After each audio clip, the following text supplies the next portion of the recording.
An increasing number of data and even conservative publications are acknowledging the objective strength of President Biden's economy, even as the Fox propaganda network continues to bend over backwards to either downplay it or give credit to Donald Trump.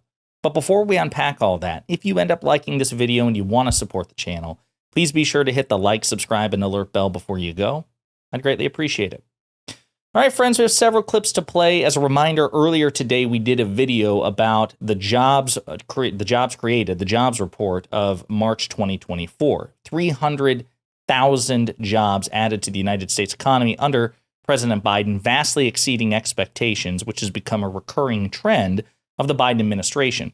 This particular video is about the broader economy because while that jobs number and jobs report has been published, there were additional data, additional publications, even from the conservative Wall Street Journal, who are acknowledging the objective strength of President Biden's economy and even going so far as effectively to wag their finger at Americans who seem to have a sense that contradicts the data, right? Now, before we get into that, I do want to play you some additional clips of the fallout of that jobs report from earlier today, because as time went on, the Fox propaganda network, again, came up with all sorts of creative ways to try to either downplay the economy or, as I played in a previous video, to give Donald Trump credit for it, or, in another instance, to try to basically threaten the Federal Reserve not to cut rates during this election season because it might potentially benefit President Biden. I want to play some clips to kind of contextualize this because it's hilarious. So this is Maria Bartiromo saying maybe the economy's too good. It's a good number, no question. Well, it's a good number, but is it too good for rate cuts, Bob Dahl? I mean, yesterday we heard from Neil Kashkari saying, I'm penciling in 2 cuts, but there's a chance there's no cut at all. If the economy's on fire like this and we got 303,000 jobs in the month of March, why cut interest rates?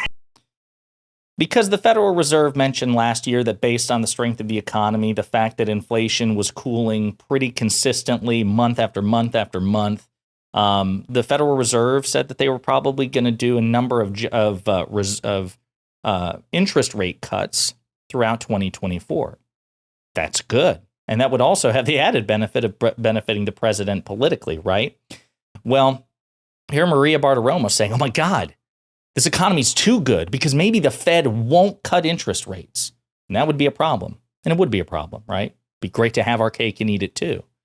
Then you have another Fox propagandist, Larry Kudlow, who used to work in the Trump administration as Donald Trump's chief economic advisor. He's also mentioning the Federal Reserve. Actually, in this clip, he's complaining about the jobs. In the next clip I'm going to show you, he also brings up the Federal Reserve, but from a completely inverse perspective. So it's these people constantly tripping over themselves, contradicting one another. But as long as the destination is the same, to undermine President Biden, they don't care. But here's Larry Kudlow complaining about the jobs numbers and jobs report. What do you make of this? I can't let go of this because I wasn't aware of it. The Bidens put out a press release saying how much jobs have grown since March of 2019, which would have been the low point in jobs for decades, right, because of the pandemic. Now, that is an even bigger lie. It's not a lie. It's absolutely true. Jobs lost during a pandemic. I hate to tell you, Larry, you're an economist, or you claim to be, so you should know this. Jobs lost during a pandemic count as jobs lost, right? If I lose a job because, my business is downsizing, or if I lose a job because the economy shut down because your moronic right-wing fascistic cult leader of a president mismanaged the pandemic such that we had to close the economy down, the job is still gone. There's no job is gone with a little asterisk. It doesn't feel differently. The lack of paycheck isn't different just because the job is lost due to a pandemic or pandemic mismanagement, which is ultimately attributable to Donald Trump. But see how he bends over backwards? We can't count it. And you hear this a lot from Republicans, I might add.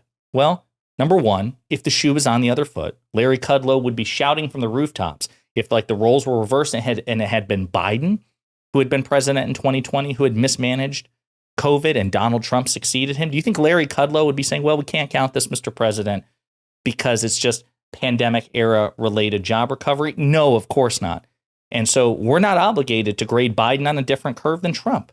If that's the standard for Trump, then we're free to weaponize it too, number one. Number two, Even if you control for pandemic job recovery, Biden's job record is still better than Donald Trump's. Average monthly jobs created under Biden is higher than it was under Donald Trump. And by the way, the last 2 years of President Obama's administration, average jobs created were higher than the first 2 years of Donald Trump's. So Donald Trump's just a loser no matter what. But again, I just love the sheer cope. I just love it. Like, well, we can't. It's a lie. It doesn't count. Now, here's this clip of Larry Kudlow complaining, or rather referencing, interest rates and the Federal Reserve. And again, keep in mind what Maria Bartiromo was complaining about. The economy's too hot. Maybe they're not going to cut the interest rate. Thanks a lot, Biden. You made your economy so good that the Federal Reserve may not follow through in its plans to cut interest rates. Here's what Larry Kudlow has to say. And while the underlying strength of the economy is up for debate, it has not fallen into recession. And whatever you think of the validity of the jobs numbers, the fact remains the rate of unemployment is 3.8%. That is not a recessionary indicator. And if the Fed were dumb enough to ignore the actual data and went ahead and started cutting rates, it would be viewed as a political attempt to juice the economy in order to reelect Joe Biden. Biden has already told the Fed to cut rates, as have the usual far-left senators like Sherrod Brown, Liz Warren, and Bernie Sanders. In other words, round up the usual suspects. But Donald Trump and every Republican official would just pound the Fed into the ground if they tried to pull a foolhardy stunt like an election year easing. So again, let's be very clear. Larry Kudlow is terrified at the prospect that the Federal Reserve may follow through on its plans to cut interest rates 3 times in 2024. He's pre-framing the issue, and he's trying to use this jobs report as an excuse. Like, listen, now they can't cut interest rates. And unlike what Maria Bartiromo was suggesting, it would be bad if they did so. Maria Bartiromo was worried they wouldn't do it. Larry Kudlow is saying they can't do it. I don't want them to do it. And by the way, if they do it, it's obviously an attempt to get Joe Biden reelected. By the way, Powell, the chairman of the Federal Reserve, was appointed by Donald Trump, reappointed by President Biden. But it's not like we have any reason to doubt his loyalty or question his loyalty or assume he's some sort of like open partisan for the president. As a matter of fact, there were serious doubts about whether Powell would be reappointed the chairman of the Fed. So it seems like he has a frostier relationship with President Biden than he did Donald Trump. I digress. But again, note the pre-framing. Larry Kudlow is terrifying that if the economy is booming and interest rapidly declines during an election year, that it will help President Biden. But again, if the shoe was on the other foot, he would absolutely be furious if the Fed wouldn't do that for Donald Trump. And that's why we should reject the double standard and make fun of Fox News every chance we get. Now, speaking of making fun of Fox News and just Donald Trump and MAGA in general, the Biden campaign released this 4 years ago under Trump versus today under President Biden. The big hurt, 10 million new jobless in just 2 weeks, whereas 303,000 jobs were added under President Biden. And now that brings me to the last part of this video, in which I mentioned that an increasing number of even conservative publications are openly acknowledging the strength of the economy and basically trying to convince people, like, folks, the vibes you feel, the way you feel is in conflict with the data. Now, I would try not to be that blunt, but it is an interesting observation. I want to play this clip from All In with Chris Hayes, and then we're going to look at a section or two from the Wall Street Journal op-ed that he's about to mention. By basically every metric we have, the American economy is roaring, but voters don't think so. And we have been tracking for months now this wild disconnect between what people are telling pollsters about the economy and what we know about the economy from the copious data we have. The latest such polling comes from the Wall Street Journal, which found that 74% of respondents in swing states think inflation has gotten worse in the past year. As Greg Ip, the paper's chief economic commentator, wrote today, this assessment, which holds across all 7 states, is startling, sobering, and simply not true.